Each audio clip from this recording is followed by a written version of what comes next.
officially recording, and you can start in 10 seconds. All right. Cool. This is a very nice setup he has. Yes, it is.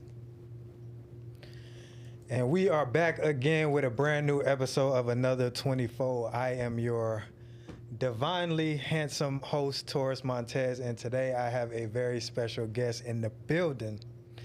Now, this guest is an entrepreneur. She is a photographer, and she is using her supremely talented eye and detail-orientedness, yeah, that's a word, to make sure she's always getting your best side. Yes. I have the one, the only, Makayla, a.k.a. K, a.k.a. K-Snap, in the building. How you doing? I'm doing good. Thank you for having me. Yeah, that was for a good sure. intro. Yeah, for sure. You know how we do it. That's how we do it. That was fine. Now, first things first, we're in the studio. Yes, very nice studio, I must say. You're a photographer. I am. What's your thoughts about this studio? I really like this. Mm-hmm. Like, I love the lighting back here. It's a very calm feel, nothing too crazy. Like, I love the colors and I like all this. Right. I It just will be feels back. good, don't it? Yeah. Like, I'm comfortable. Okay. Yeah. So you're a photographer, Mm-hmm. and you've been doing it for, I'm sure, a while now. I kind of want to just hear where that started. Why did you want to pick up a camera in the first place? So I picked up a camera initially in high school. I did the school news, school yearbook, all that good stuff. And nobody really knows this, but I initially wanted to be a crime scene investigator. Really? So I wanted to be the person on, like, a crime scene, taking photos of the crime scene for, like, court. That's kind of dark a little bit. Right. So I think the older I got and the more I, like, learned more about myself, I'm like, that's not really my bag. I really just like media and news and production, all that good stuff. So I turned it into a side hustle in college because, you know, everybody needs a side hustle in college. And so, yeah, I've been shooting for about 10 years, turned into an official business when I graduated, and took off from there. Okay, that's dope. Now, being a photographer, you have to have an artistic mind, artistic Yes. mind, a Yes. creative mind. You really have to have a feel for the creative and what looks good, right? But it's also a business. Right. And with it being a business, you have to use a whole other side of your brain. Now, how do you use both of those sides of your brain to work together? Because that's hard. I can barely do it. Yeah. I'm more creative than anything, so I know how Yeah. tough it can be. How are you handling that? It's a challenge. Like, I'm sure we all wish we can just get up and just create and just make the money and not worry about Uncle Sam and taxes and EINs, all that good stuff. But really, my dad was like, you know, if you're going to keep doing this, you got to, like, you know, go all in. So filing taxes it's just like a foreign territory for me, like the business side, but you got to put that hat on to be successful. But I try to lead with my creative mind because I don't want to lose the passion and drive for it. So it's like my biggest hat is my creative hat, but it's like, okay, when I got to buckle down and do like the big girl stuff, Right. I have to do it, so I do it. But yeah, I lead with the creative for sure. Got you. Do you remember your first shoot? Your first official paid shoot? That's good. My very first one. That's a good question. I don't remember, but I know it was in college for sure. My very first one, no, but I know the most shoots I did, like majority of my work were graduation shoots. But no, I cannot remember my first one. Now, you know whoever it is going to be mad at you, right? They're gonna be so mad, and I'm so sorry. Well, it's all good. It's all good. You started it off. You Yes, did good. thank you Right. to whoever you are. I really appreciate you, but I don't remember when that was. Right. Now, being a photographer, being behind the camera, you capture a lot of, people's images, but not only their images, but their stories. Right. Do you remember, like, the most powerful story that you captured? I don't think I would use the word powerful, but the most like heartfelt one I did, I think it was about a year and a half ago. So it was supposed to be a birthday shoot, and her sister planned the shoot for her, but the person whose shoot it was, her sister didn't know that she was pregnant. So her sister planned the shoot for her, but she texted me on the back end and was like, hey, I'm gonna surprise my sister and let her know that I'm pregnant in the shoot. So I'm like, okay, so I got this big secret going in. The sister the sister thinks she put this whole thing together. She got all her I's and her T's and everything in order. So we're in the middle of the shoot, and so she goes to do an outfit change. The sister turns around and closes her eyes, and she turns around with like a onesie with like, you know, you're gonna be an aunt type vibe on it. And it was just like, oh my God, I captured that. Like, they're gonna look back on this 5-10 years from now, and I'm gonna be the one that produced that memory. So that was very special for me, just to be able to be that vessel to bring that to life for her. Right. Yeah, that's a big moment. Yeah. How did it feel to have their trust and you capturing that? It was a big deal for me because I'm like, she could have chose any other way to tell her sister, but she used this shoot and this moment with me capturing it to tell it, and that meant a lot because, you know, that's a life. Yeah, that's a baby. That's a lot of responsibility. Yeah, that's a big deal. Imagine if you messed up. Exactly. Like, what if I did capture it? It was blurry, and we got to redo it. Right, like, no, right. but it was perfect, and they loved it. Mm-hmm. Now, when photography's been around for, 100-something years, probably plus by now. Yeah. Now, I've done my research on some photography stuff. Okay. And when images were first started, being, I guess, developed, people would say that you lose a piece of your soul. Right. In the image, or because you took the image. Right. Why do you think people automatically associated photography and soul? That's actually a really interesting question. So a part of my photography logo, there's an eye next to my name, like in the logo. And people always say that the eyes are the window to the soul, and the camera lens acts as an eye, in my opinion. Because you see with your eyes, of course, you see through the camera lens, you capture moments, you capture moments with your eyes, that kind of thing. And I feel like the whole process that photographers go through, both before, during, and after shoots, it's like we put our all into it, like the planning, the executing, the editing on the back end. And so I guess it's like kind of a romantic kind of perspective to put on it. Like, yeah, like I am putting my soul into this. So I don't want to say you're losing a piece of yourself, but you are giving a piece of yourself to whoever the project or the client or whoever. So yeah, I think that was the approach whoever came up with that saying had. Because I definitely still feel that to this day. Yeah, it's definitely something there. Yeah, because I get anxious before every shoot, right. even though I've been shooting for 10 years and I can do it with my eyes closed. But it's just like I'm like preparing myself and hyping myself up to get in the moment. So I guess that's a part of it. It's like, okay, I'm preparing myself mentally, emotionally, and spiritually for this moment. And it's like when I'm done, I present you the finished product. It's a piece of me. Like I think we spoke on the phone. I told you, I was like, I couldn't do it. That's just a lot of, like doing a wedding or something like that. Forget about it. Yeah, I tell people that, talk to me about saying they're thinking about getting into photography. Like, I think everybody should, dabble if they think about it, but it's definitely something that you have to really enjoy. Like, not just do it for the money, because, if you just do it for the money, you're going to get tired of it. It's going to run you dry. Exactly. But yeah, we kind of crazy, but this is what we now, you're a real photographer. Oh, thank you. Now, we got some people that just pick up a camera one day and be like, I'm a photographer. Yeah. So why can I not just pick up a camera right now and say, you know what, I'm a photographer now? What kind of details, education goes behind it that people need to know before they put that label on themselves? If I were to hand you a camera right now, like change up the settings that I know will just be very wonky, and I hand you the camera and tell you to take my picture, you're going to look at it like it's a foreign language. I feel like people are so used to having like their phones, like, oh, I got a camera on my phone, I can take a picture, and if it's great, I'm a photographer. It's like, not really. Like, the camera on your phone does everything for you, but photographers, like, there's so much we learn and know on the back end, and like, people know this, but like math is involved when it comes to like getting your settings right, and like framing and lower thirds. Like, there's all these like different words of terminology that people just don't know, and it's like that's why we charge what we charge, because there's so much learning and tools and stuff we got to pay for. It's like this. It's not just the camera in my hand. Like, the camera didn't take the picture, I did. Exactly. So yeah. Now, speaking of the charging, Right. y'all photographers, y'all can be a little expensive now. I ain't gonna lie, especially like weddings and stuff like that. Yeah. But I wanted to do a shoot Right. for another 24. Photographer gave me a price. Okay. I'm like, okay, cool. Right. Okay, I can handle that. But I only get 5 pictures. Yeah. Can you tell me why and how in the world that makes sense? I cannot tell you why, but the how is, I think, every photographer's perspective and what they think their worth is different. like I could probably quote you the same amount that photographer quoted you and give you 10 pictures. Just because I feel like I enjoy editing. Like I love it.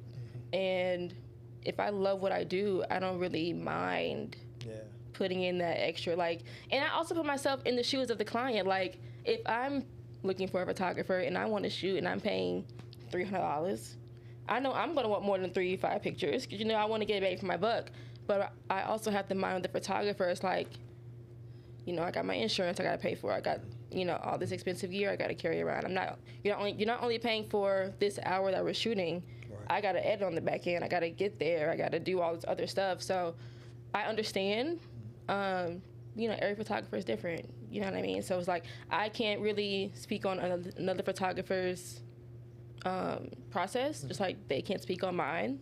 So it's just, you know, you gotta respect the hustle. And my mama always says you get what you pay for. You get what you pay for. You get what you pay for. Yeah, I don't like to argue with people's prices because I know it's a lot of work, and you know the pictures do look good at the end of the day. So you're really paying for the result. You're paying for the years and years of experience and training and knowledge. And then too, if you find a photographer you really like and you build that relationship, and say you do another 2-3 shoots with them, they might, you know, slide you a little something extra the more y'all work together. So, you know, it's all a relationship too. Got you. Now, when did you realize that the camera gave you power? And when did you realize that it was also a burden that came with that power? I'll answer the second part first because I think it's easier for me. I think it became a burden when I feel like when people saw me, they immediately called me K-Snapped. And it's like, I'm more than just my photography and being a photographer. Like, there's so much more to Makayla than just K-Snap. Don't get me wrong, I love it. Love that I have that kind of impact. God is good. But, and then also, too, like, sometimes people expect you to have your camera on you when you're just coming into the cookout or just coming to hang with your girls or be outside. Like, no, my camera's at home because I wasn't booked for this. You know what I'm saying? Yeah, exactly. When I realized it gave me power, power is such a powerful word. It is. I don't. Or when did you feel like it gave you maybe influence, or that it gave you a feeling of responsibility? I don't want to say me in particular, but I think any photographer, like when I look at a photograph, like say from a historical moment in time, or like an artist or a rapper that, like from their grassroots when they first got started. Like Cam Kirk, for example. I don't know if you know Cam Kirk. Cam Kirk. I shot at his studio before. Love Cam Kirk. And I love seeing his early work, like with rappers that we know and love to today. Just seeing like that moment in time, it's like that's very powerful because you can see, you know, they weren't always where they are now. This is where they started. And I feel like us as photographers, me included, like we don't know how much power we hold when we're taking pictures of just what we might think is just an everyday thing or just like a booking or whatever. Gotcha. It holds so much weight in that moment in time because when you look back on it years ahead of time or whatever, it's like, oh wow, like it captures a moment, it captures a period of time in someone's life, and so that is very powerful because we have that ability. Yeah, a lot of people that aren't here anymore. Exactly. A lot of, you know, moments in time of music that we'll just never get back again, and we just really just can be transported back to that time and that feeling. Right. That's that's deep. Yeah. Now, have you ever taken a photo that made you feel seen? Yes. Actually, yes. So that was a good question. It was my Black History Month concept shoot. I try to do a Black History Month concept shoot once a year. Sometimes it works out, sometimes it doesn't, whether it's scheduling or just whatever. But this was 2022, and I put together a concept around Headwraps, the history of them, what they mean to the Black community and to Black women. And I put together a shoot with about 5 or 6 Black women that I am friends with in real life, and it was just great. But I saw myself in them because I've worn head wraps since like middle school. Like I would get in trouble for wearing a head wrap in class in school. And bucking the system. Huh? Yes, but I mean it wasn't a hat, it was a head wrap. But I saw myself in it so much because I know how powerful I feel when I wear a head wrap, just out in public or whatever. And I created this, I call it a work of art because I think they're fire to this day. But I saw myself in them because it's like, granted, I wasn't in the shoot, but I saw me through them. And it was just a magical moment for me, and probably one of my favorite shoes to this day. Top 5. So do you feel more connected to those type of shoots, or are you connected to all of the shoots that you do? I'm more connected to shoots that come from me, like a concept that I want to produce and get out. You know, granted, I'm not making any money from them. Like, the models I choose, they're not paying me. Like, it's all out of pocket for me. So I'm putting more into them from all aspects of the field. But those really mean a lot to me. Granted, I love my bookings. I love my clients. I love all that. God is good. But when I can say, okay, this is the idea that I have. I want these kind of models. I want this location. Like, when it's all, like, my brainchild, I love them. Especially when they come out how I see them or better. Mm-hmm. Yeah, you got to Top pat tier. yourself on the back. Yeah, I'm like, I did that. Right. Yeah. Now, I used to do music, right? Yes, you I did. used to make beats and stuff Okay, like that. yes. And sometimes when I listen to music, Mm-hmm. I'm listening to drum patterns. I'm listening to synths. I just see modular waves and stuff, Yeah. even still to this day. Okay. Now, when you watch TV or when you see a photo online or anything, do you look at those and be like, I could have did that better? Those, they should have changed those settings. Yes and no. Like, I'll see some work, like, I would have edited that a little bit differently. But like I said earlier, like, I can't put myself in other creative shoes because we all think and feel things differently. But I'm a huge movie buff.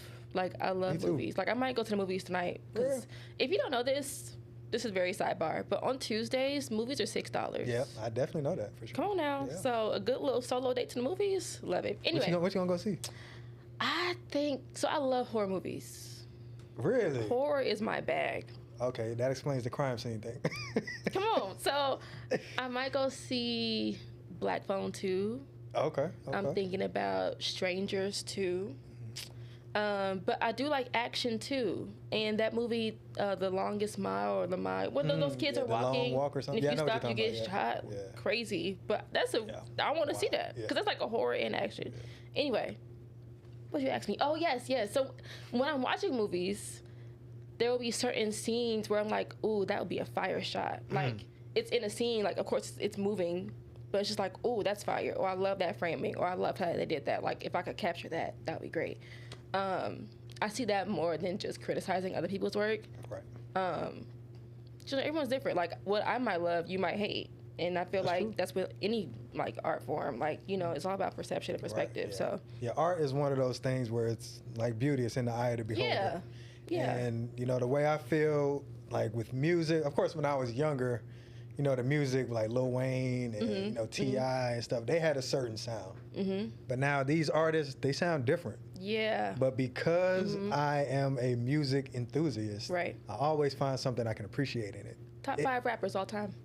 I was going to ask you about your top 5 movies, but we'll go down this path. Okay. We'll go down this path. I'm ready.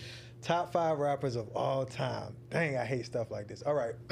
In no specific order. Yeah, no, okay. No order. I'm gonna say Jay-Z. Okay. I'm gonna say J. Cole. Love that answer, yes. Yeah. I'm gonna say I'm gonna say Wayne. Because he just when I say Wayne, just know that includes a lot of other rappers under that. Okay, that's fair. They took a lot of his influence. That's fair. Huge Bone Thugs and Harmony fan. Okay. Since I was little. Okay. And then that last spot, dang, ooh. I want to go with somebody a little newer. Okay. I'm gonna just say Future. I'm gonna just say Future. That's a I'm hot a take. mix. I'm a mix that's a good of little different mix. stuff. Yeah. That's a good And mix. that's just the 5 I could think of right now. Yeah. Okay. How about that's you? fair. How about you? Okay, the first one's a wild take. Oh God.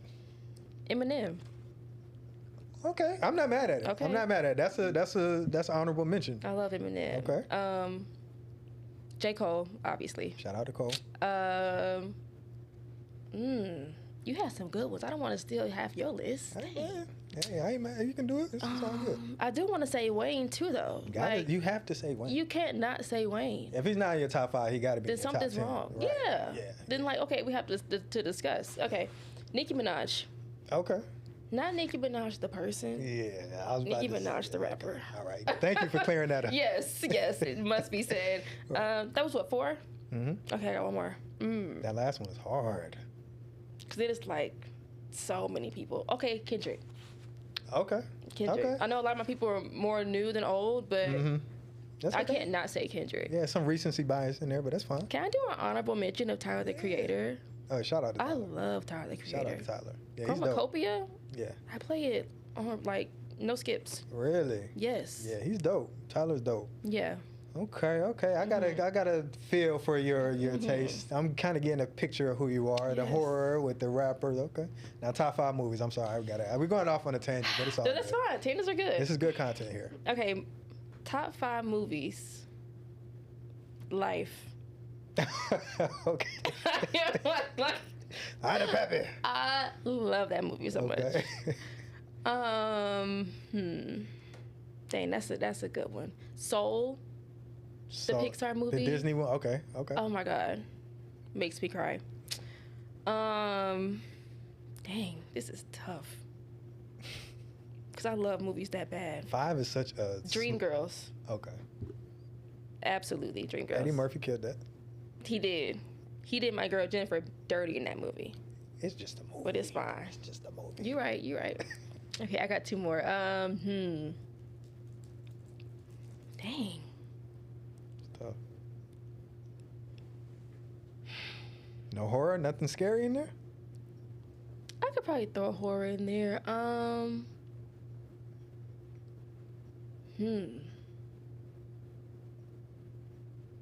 I would say the whole Conjuring series. Mm-hmm. That was a good series. Last one would be The Pursuit of Happiness. That's a good one. That's a good movie. That's a good one. That movie had me balling at the end. That's a When he good got that job, oh my God. Yeah, I felt that. I felt that I'm when like, he did. Yeah. You could tell he just wanted to break down. He just like, God, I just need a shot. Right. And he right. got it at the end. That's dope. That's dope. Yeah. I'm gonna give you mine. Real quick. Okay. I'm gonna go number 1 of all time. Sorry, is Rush Hour 2. I know every word of that movie. Okay. I know every That's word a in that good movie. one, though. It's action. It's comedy. It's drama. Now, do you think it's the best of the trilogy? Yeah. Okay. I mean, you could make a case for the first one. Yeah, the 'Cause first was a it- classic. the first one, but of the second course. one's really good. Yeah, me and my cousin, we watched that movie probably 1,000 times. That's a good one. Okay. The Matrix. The first one. Can I be real? I've never seen The Matrix. You gotta leave. I'm sorry, you gotta leave. No, you have to I've watch never that. seen You've it. never seen The I've Matrix? never seen The Matrix. Oh my. Okay. Yeah. Well, I was gonna ask you about that, but never mind. Okay, so Rush Hour 2. Okay. Gotta go The Matrix. Okay. I'm gonna go Signs. Have you seen that? I do like Signs. Signs was dope. Signs was good. Signs was dope. I'm gonna go. Dang, man, it's so hard to choose. Ain't it? That might be harder than rappers for real. Remember the Titans. Good one. That's a good one. And I feel like I want to throw another Denzel one in there, but I'm not. I'm gonna Love go. Denzel so bad. Oh my God. Yeah. Go. I'm gonna go. I'm gonna go Lion King. Fuck it. Okay. Lion That's a King. good one. Yeah. Honorable mention Sinners. Sinners was dope. Sinners was love dope. Sinners. Yeah. That was just refreshing. Yeah. A new idea, just totally. Yeah. Yeah, that's what we needed. We needed. Did you like any of the shots in that movie? I'm sure you did. Oh my God, the whole movie. Like, I paid to go see it twice. Yeah, And I heard it's going to be back in theaters on Halloween. And I might go pay and see it again. Dang. Hey. Date night. Date. Right? Come on y'all now. get y'all dates. Y'all go. Oh, Avatar 2. I got to put that in there. Avatar 2 I was didn't good. see the first Avatar. What? You didn't see the first or the second one? No. What are you doing? I think I I thought might you have was a seen. movie fan. I am. I think I might have saw like bits and pieces of the first one, but I cannot tell you what it's about. Oh, man. You got to watch the second one. I didn't like the first one that much, but the Really? second one was crazy. Okay. I think it won all types of rewards. And So now I got homework to do. I got to watch Yeah. The Matrix and Yep. both Avatars. Yep. Okay. And I'm going to follow up, too. Make sure you're doing it. Okay. All right, we went off on a tangent. Okay. I'm sorry. Let's bring it Now, back to you. Okay. But before no, I'm just kidding. Now, all right. Now, with your photos, I'm sure with your shoots, I'm sure you've probably done hundreds at this point. Are there any pictures that you regret taking, or any shoots that you regret doing, or that the people just gave you such a hard time and you were just like never again? That's a good one. Well, I will say I don't regret any of my shoots. I try to go through not only just like my career but life without having regrets. Now there might be things where I wish I might have done differently or executed differently, but you know, God said like the good and bad is all for your good in the end. Right. So I feel like having regrets is counterproductive for your growth. I'll start there. Now this one shoot, I don't regret it. It just wasn't good. So it was for her graduation pictures. I think they came out good. I know looking back, I would have. I mean, of course, I'm more experienced now than I was in that moment in time. But I sent her the pictures. I thought they looked great in that point in time, and she had an issue with her skin. Like, I guess, I don't know what the texture of her skin or... Like allergic reaction or something? No, I just feel like it was her skin type. Oh, okay. And I'm not the type of editor to make you not look like yourself. You know what I mean? Now, I'll touch it up, make it look good, but I know there are some photographers that edit a certain way that makes it just look cartoony to me, and I'm not a cartoony editor. Mm-hmm. So you're going to look like you. Like, I want your grandma to look at this and be like, oh, that's my baby. Like, not right. Like, who is that? You know what I mean?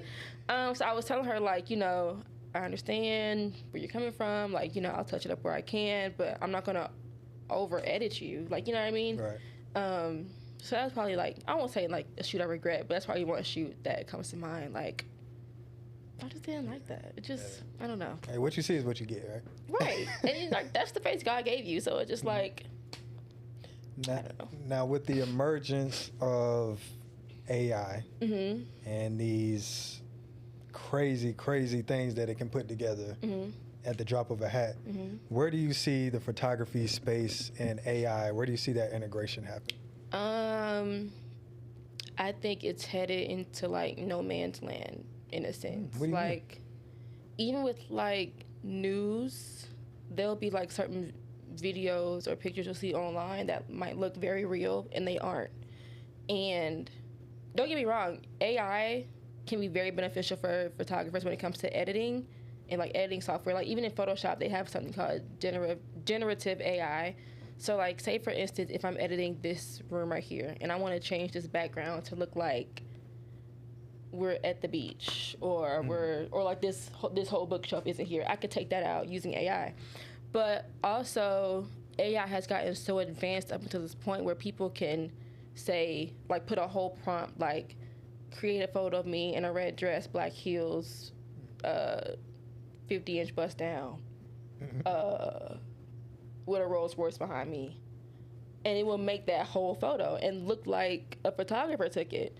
And while I love technology and I think it's so cool and I always will, I feel like that aspect of it can be very detrimental to photographers because I've seen some people on social media say, well, why would I book a photographer when I could just go on ChatGPT or AI and just create the photo that I'm looking for? And it's like, you know, if that's what you want to do that. But, you know, AI can't capture your wedding. AI can't capture, you know, those meaningful moments. Like, I can look at a photo and tell that it's not real. And everyone doesn't have that eye. You know, the average person, like say, you know, you can hear a song and hear that the beat's off or something. You know what I'm saying?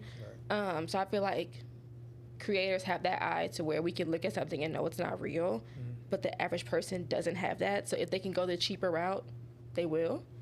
So yeah, I mean, I feel like just with like everything else, it has its pros and its cons. We just have to adapt with it and learn to work with it and live with it because it's not going anywhere. Yeah, it's definitely not. It's not. It's only going to get smarter and better and more efficient. Yeah. So. But I think they're doing. Oh wait, I think you got something right here on your. I do. Yeah, it's like a piece. Is it my earring? No, it's a piece of like. Did I get it? I don't know what's happening. Look. There you go. Did I get it? There you go. Yep. Oh my God. Okay. Okay. Yeah, I was saying with which I'm glad they're doing now, but like places like Instagram and whatever other platforms, they're actually putting like a watermark that says, "Oh, this was made with AI." Yeah. I'm glad that they're doing that. And I appreciate that. Yeah. The minute they take that away, it's over. But I think it gives you the option to choose that, right? Like. Oh, I don't know. I never. Like you can turn it on or off. I don't know. I don't know. I've never used it.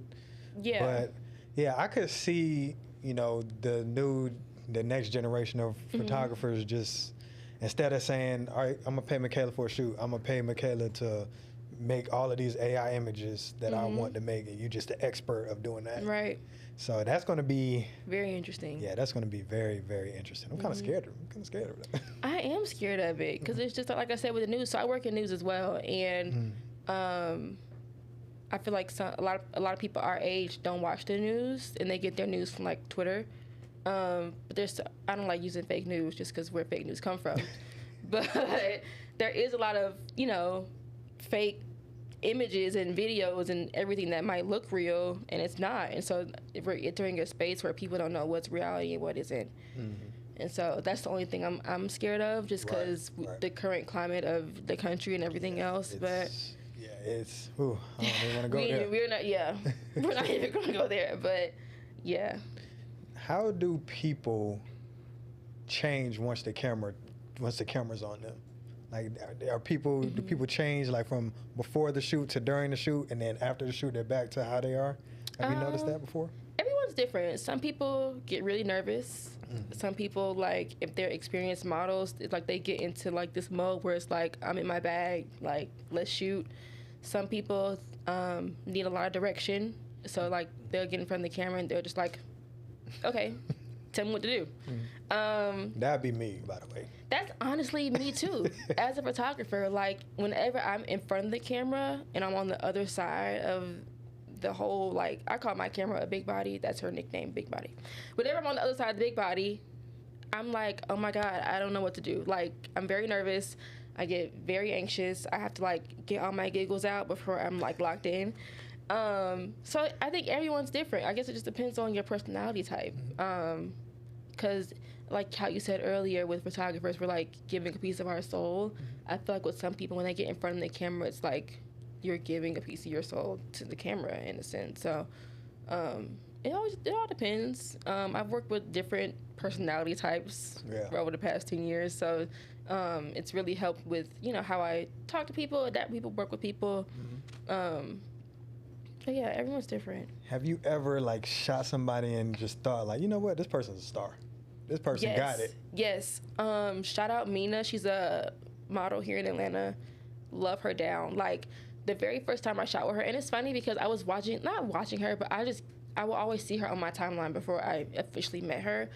And a friend of mine had shot with her. I was like, girl, can you please link us so I can shoot with her? We shot together, and I did not have to direct her in any way. Like, as soon as we got started, it was like bam, bam, boom, boom. I was like, oh, this is your shoot, not mine. Like, she is so fire. And so we actually were talking like a couple weeks ago, trying to set another shoot up, which I'm very excited about. But I love working with models like that, though. Like, make your job easier. What?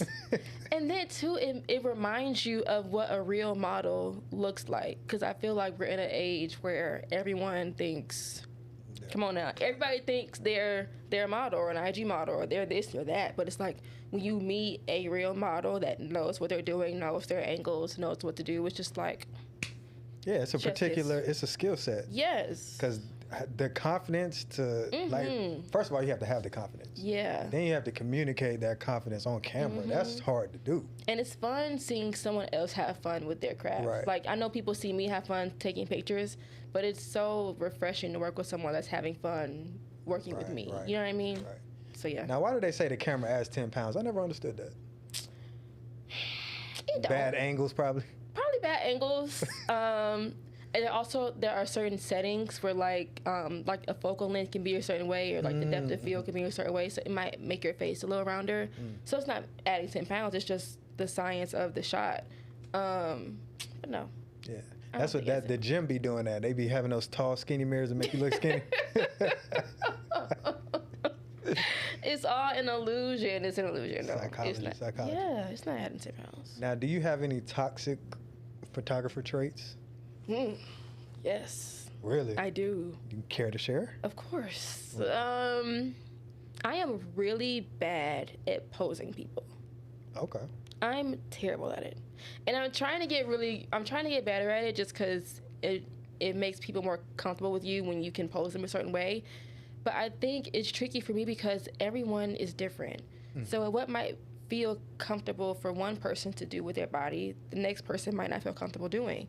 So it's really like in the moment, I'm trying to learn that person and learn, okay, well, will they feel comfortable doing this or that? Or what might look and feel good to me might not look and feel good to them. And, you know, in that moment, it is about them, it's their shoot. So posing is one. And two, I can have like a million different ideas in my mind.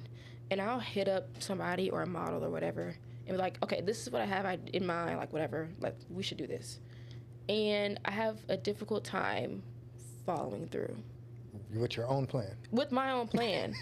And it's only because I can be like so all over the place. Like how I told you earlier, like I was just flustered for today.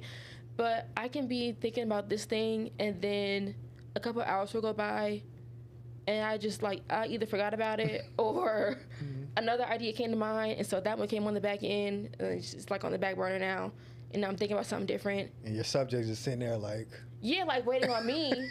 But in my mind, I'm like waiting on them to tell me like when they're available. So it's just like I need to get better at communicating in that aspect. Like my communication's very well. Like my emails, like I'm very on top of that. But when it comes to executing my own ideas, I need to get better at just like following through, like I do with my own. Like with my clients, I need to get my own ideas that same energy. Got you. Now, because it sounds it sounds like you're pretty much doing a lot of everything. Yeah. You're a one-person solopreneur business. Now, at the end of your life, when you're 900 years old, and you look back at what you've built, your career, your business, what do you want that to look like? Do you want it to grow to having studios all over? Do you want to hire photographers and you just send them out to different shoots? Or like, what does that look like for you? That's a good question. I think before I thought I wanted my own studio space just to I can like rent out to other photographers and then whenever I have a shoot I can just go to my space. But now I really enjoy doing heartfelt projects and clientele like weddings and family portraits or graduations, that kind of stuff.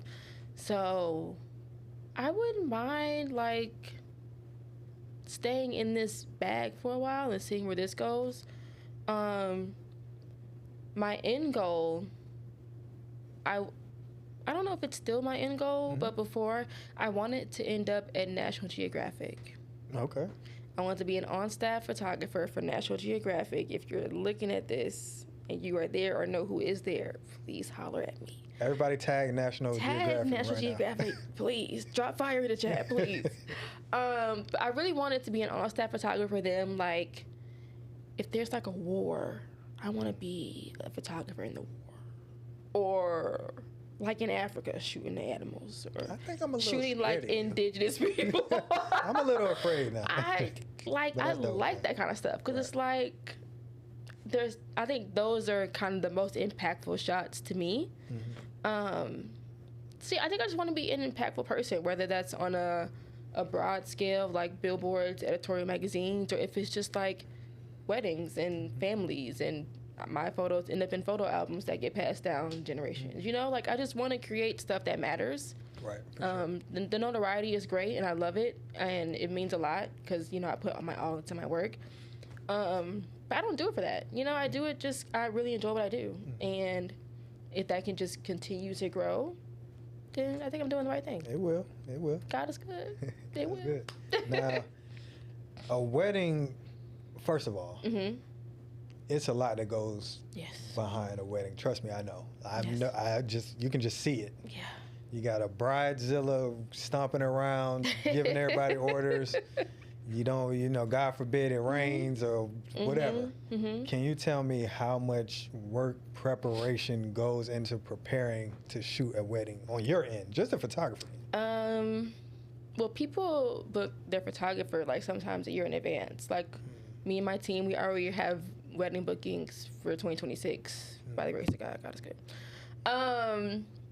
It's a lot. So, of course, they reach out to us and we set up a consultation call, whether that be like FaceTime, Zoom, whatever, to see what their ideas are, what their budget is, what, do you want just a photographer? Do you want photographer and videographer? Do you want a photo booth? Like, what all do you want when it comes to capturing this night? Then once you settle on the rate and the price and everyone's in agreement, then, you know, we got to draft up a contract and make sure, you know, deposits are paid. Because, you know, until the deposit's paid, this is all hypothetical. Until the deposit's paid. This is all hypothetical until that money is sent. Right. So then, the deposit is sent and, you know, say, for instance, it might be out of town or out of state. We got to say, okay, so this deposit money has to go towards hotels and flights and travel and all this other stuff. And that's just before we even start planning, like, a shot list. So you got to get a shot list together. Like, how big is your wedding party? Like, do you want photos before or after? And where's the bride getting ready? Where's the groom getting ready? Or, you know, it's so many moving pieces. And then fast forward to day of a wedding day. So I get there when the bride gets there. So it's the bride's day. So if the ceremony starts at like 2, she can get to the venue at like 8. And they're like, all right, I guess we're there at 8. Because, you know, they want photos of them getting ready, and they want photos of the venue before people get in. So you got to get photos of the venue. You got to get photos of her getting ready. You got to get photos of the groom and his people getting ready. Got to get photos of people going into because they want, you know, photos of people going into the venue. And then, you know, we pray to God there's a wedding coordinator, so the bride isn't doing anything. So I got to coordinate with the wedding coordinator. Okay, what time are we getting started? What time is everybody lining up? So you got to get photos of, like, you got to get photos of the entire day. And then the ceremony is like 20 minutes. Like, Right. we do all this for this ceremony that does not even last long. And the ceremony, you know, the hardest part, I think, for me is trying not to be in everyone's way. Because, like, you know, the guests are there to see this. So, you know, some weddings, they don't want phones because they want, you know, the photographers to do their thing. But other weddings, they don't care. Like, so you can have your auntie, your best friend, trying to get the shot of you, you know, exchanging vows. And like, I gotta get in front of you, gotta need that shot. Because she's paying me to do this. Right, exactly. So that's a hard thing to maneuver after the ceremony's done. So we gotta get all the wedding party photos. So we gotta get the bridesmaids, the groomsmen, the ring bearer, the flower girl, the bride's family, the groom's family, her friends, his friends, extended family. Like, everybody wants pictures with them. Like, and that's before the reception. So it's just like, you gotta get photos of the reception. At the reception, you got the cake cutting, you got the toast, you got the dances. That's a lot. It's a lot. My head is already hurting. Just after you explaining it. It is a full day. It's a full day. And so people will pay that penny. Yeah. And it's like, you kind of have to expect it to be a penny. Like, not only am I putting a full day into this, but I got to edit thousands of shots after, or go through them or whatever. But like, even to say all of that, like, it's so rewarding, and I really enjoy it. And like, not every photographer will do weddings. Like, some photographers hate weddings. Like, they will not do them. And it's like, I understand. Like, it's not an easy task to take on, and it's a long day. It's a lot. Bless your heart. It's a lot, for sure. Now, I want to kind of switch gears a little bit. Okay. Thank you for telling me about your life and your profession. Oh, of course. Thanks for asking. Yeah, but this segment, I want to, you know, just make it a little more lighthearted, a little more fun, I guess. Okay. And what I want you to do is, I'm going to show you some photos, right? Okay. Some interesting, iconic photos. Okay. And what I want you to do is I want you to tell me your thoughts as a professional. Because when I look at them, I'm like, okay, yeah, nice picture. Okay. But I want you to, like, go deep, give me some deep dives. Okay. Into these photos, all right? Okay. All right, first one is this beautiful shot here. Okay. This is fire. Yeah.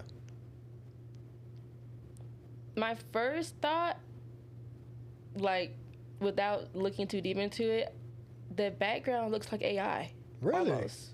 Okay. Like, it gives AI to me. Like, I don't know why, but I don't really connect with the background, but I connect with, like, the subject and the ripples in the water. I love the ripples in the water.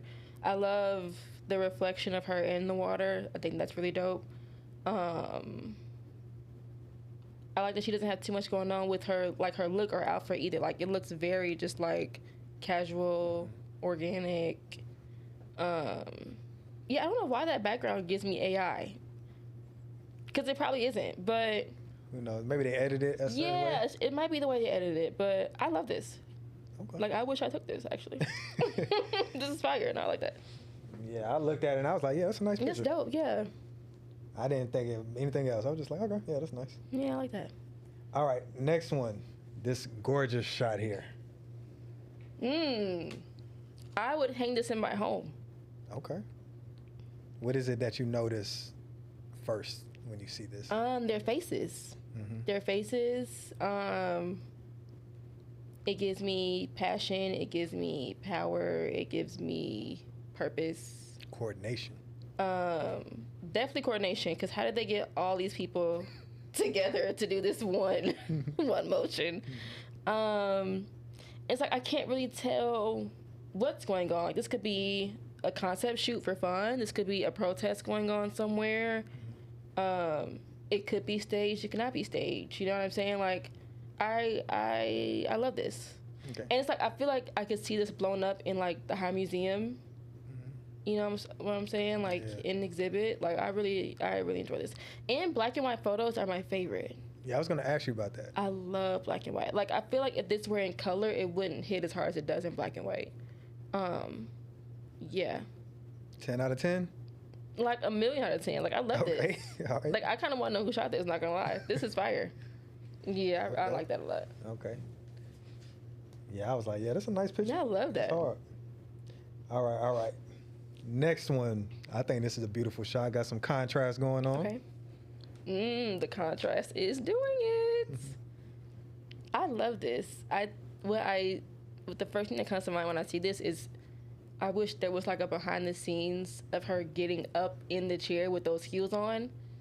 Because it's like the chairs look slippery.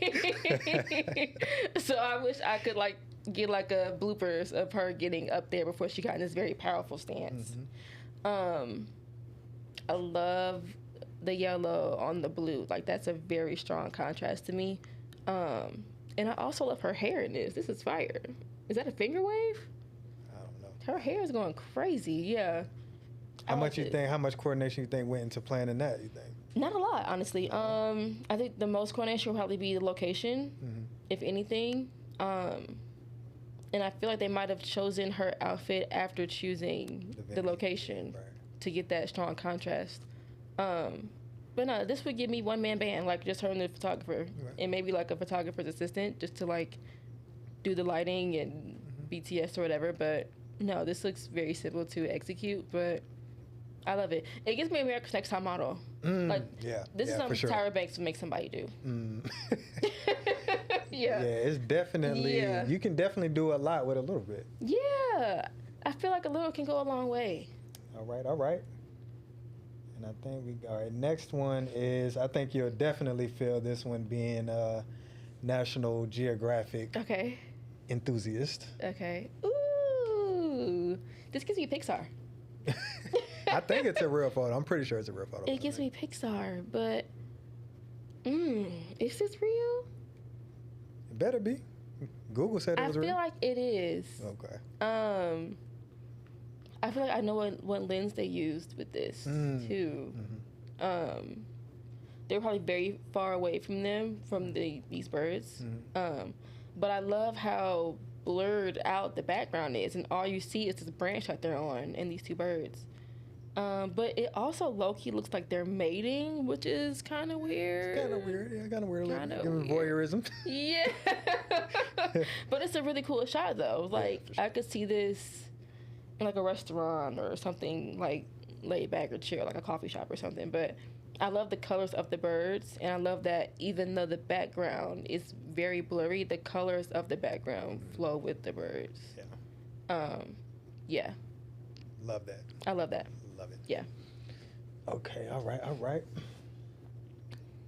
Next one is... This is fun. Yeah. Next one is this amazing action shot of these two children doing something. I don't know if they're dancing, if they're playing, or what. Oh, yeah, no, I like this. This gives me Jungle Book. I don't know why these last two. Yeah. But no, I like this. And I think this is like what I was saying earlier, like just how some photos are very impactful. Like, you know what I'm saying? Like, these kids look so carefree. Exactly. But also, this could be in like a third world country or undeveloped country, you know what I'm saying? So I love the rays of the sun. I love natural lighting. Yeah.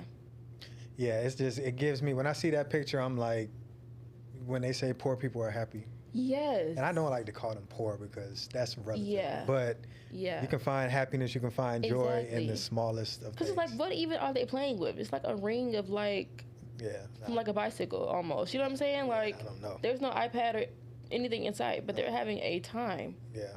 And I love the mist or the fog there. Yeah. That's pretty, that's hard. And then too, because my mind can just go other places. Like this could be not far off from like a war zone. Yeah. And this could be gunpowder or gun smoke or whatever, just filling the air, and they're just having a time, the two of them, by themselves. Here goes that war. Here she goes. Please don't enlist me. Oh my god. But no, I like that. Yeah, that's dope. That's dope. Yeah, that's right. really nice. All right. So I think, I say you're an expert because a lot of that stuff I ain't noticed. I was just like, yeah, that's a nice picture. See, yeah. All right. So last thing. Okay. Dang, I wish this was a little bigger. But when you pick up a camera and you look through the viewfinder or you look at the screen, you see all these little symbols, all these little squiggles and lines and numbers. Yeah. Can you, this one's a little blurry, I'm sorry, but can you tell me what is going on here? What am I looking at? What is this telling me right now? Yes. It is very blurry, but I know exactly what we're looking at. So we have the battery life up here.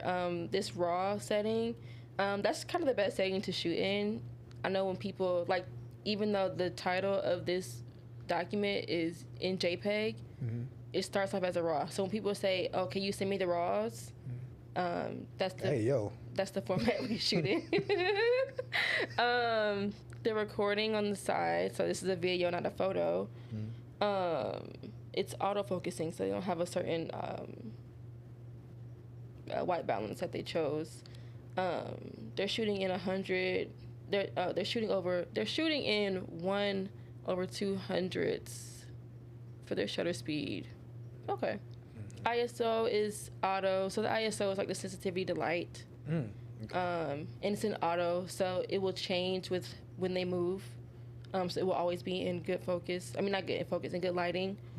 The LR right here is the audio.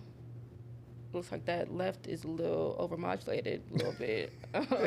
They're shooting in 4K. 4K 60. HD. Hello. What else?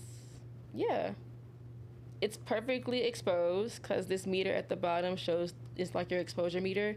If it's too far to the left, it's underexposed. If it's too far to the right, it's overexposed. Did I say that right? Under, over? Yeah. When it's in the middle, don't it's ask me. Yeah, when it's in the middle, it's where it needs to be. It's perfectly exposed. Yeah, and then of course the framing is just the cropping of the shot. Yeah. I know this says frames per second, but it looks like it's 0. I don't know. I'm sure that's wrong, but it looks like a 0 to me. Oh, probably 60. 60 frames per second. The flash is on. That's that little lightning symbol at the top. Auto white balance, like I said earlier. Yeah. Okay. Oh, the framing is 16 and a 9. Yeah. Okay, so that's like a rectangle. Yeah, the ratio of the shot. See, yeah, I know a little something. I know something. But that just goes to show too. Like, if you were to show that to an average person. Yeah, when I looked at it, when I screenshot it, I was like, I don't know what any of this means. Yeah, there's a lot of technical stuff that goes into photography, which is I know I just said a lot that people don't know what I'm talking about. Yeah, whatever that means, do it. But it's gonna look good, whatever it was. All right. So this show is called Another 24. Yes. And the reason is because that's the biggest blessing that we can get. Of course, family and all of that, but having another 24 hours to, right or wrong or correct a mistake or follow your dream or chase a new passion. That's the one thing that we can all agree on as human beings, whether you're Republican, Democrat, American, European, Asian, African, whatever. Right. Another 24 is just a universal human thing that we can all say, yeah, we want that. Yes. Now, if this was your last 24, God forbid, and you had your camera, you said whatever you needed to say to everybody you loved, what would your camera be looking at? I would capture my grandmother because she hates taking pictures. She does not like taking pictures to save her life, but one of my favorite pictures of her I took on the film camera my granddad gave me. We were in Charleston, South Carolina, over spring break. Like I was in like maybe high school or something.